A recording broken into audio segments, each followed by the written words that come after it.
The moor stretched out like a corpse under a sickly sky, silent and dead. No one ventured near Witheridge Manor anymore. For centuries, it had been left to rot, its name spoken only in hushed tones by those who remembered the dark fate of its inhabitants. Lydia had heard the stories, of course, how the manor devoured all who entered, how its halls echoed with the cries of the damned, but she dismissed them as folklore, superstition. It was only an old house, she told herself, nothing more. Then the letter came, a will from an uncle she had never known. The estate was hers, but at the bottom of the letter, scrawled in a trembling hand, was a warning: the shadows are hungry. Beware the night. Ignoring the creeping sense of dread that clawed at her mind, Lydia made the journey to Witheridge Manor. The air was thick and wet with fog as the carriage jostled along the uneven path, the world growing darker with every mile. When she finally arrived, the sight of the manor struck her like a blow. It loomed over her,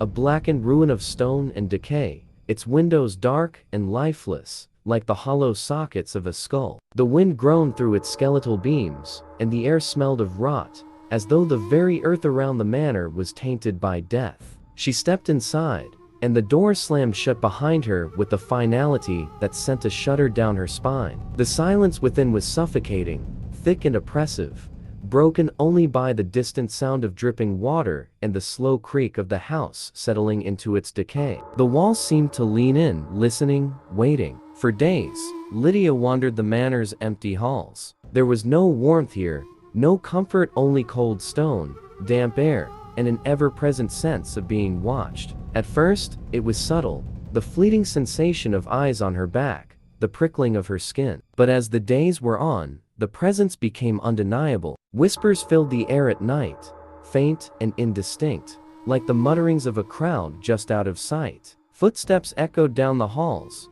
though no one walked them. Shadows moved when there was no light, twisting and stretching as if alive, lurking just beyond the reach of her candle's flickering flame. Lydia found an old journal locked in a drawer, brittle and stained with age. It belonged to her uncle, the man who had left her this cursed place. His words were frantic, scrawled in a hand that became more unsteady with each page. The shadows, they are not mere darkness. They move, they watch, they whisper in the night, and they hunger. God help me, they hunger for flesh. The final page was barely legible, but the last words sent icy terror coursing through her veins.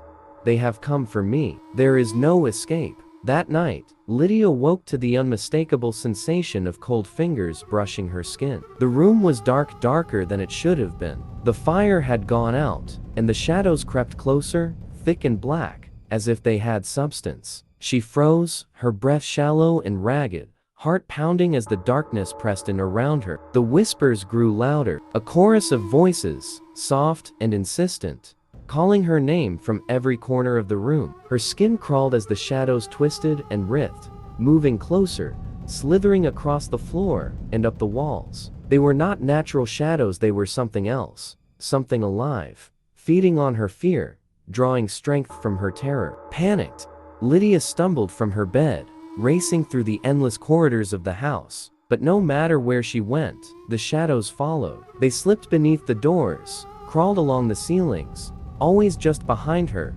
reaching, wanting. Their whispers filled her head, growing louder, more frantic, promising her release if she would just let go, if she would just stop running. By dawn, she was a shell of herself, eyes wide and bloodshot, body trembling. The shadows had not touched her, but she could feel their hunger gnawing at her sanity. She could not stay here, not another night. She sought out the old housekeeper in the nearby village, a woman whose eyes widened in horror when Lydia mentioned the shadows. You should never have come, the old woman rasped, her voice trembling with fear. The manor is cursed. The shadows, they are the souls of those trapped inside. They feed on fear, on the living. You must leave before the full moon, or you will never leave at all. Lydia fled back to the manor, desperate to escape. But when she tried to leave, the doors would not open. The windows were sealed. The air had grown thick and heavy, stinking of decay. The shadows were waiting for her,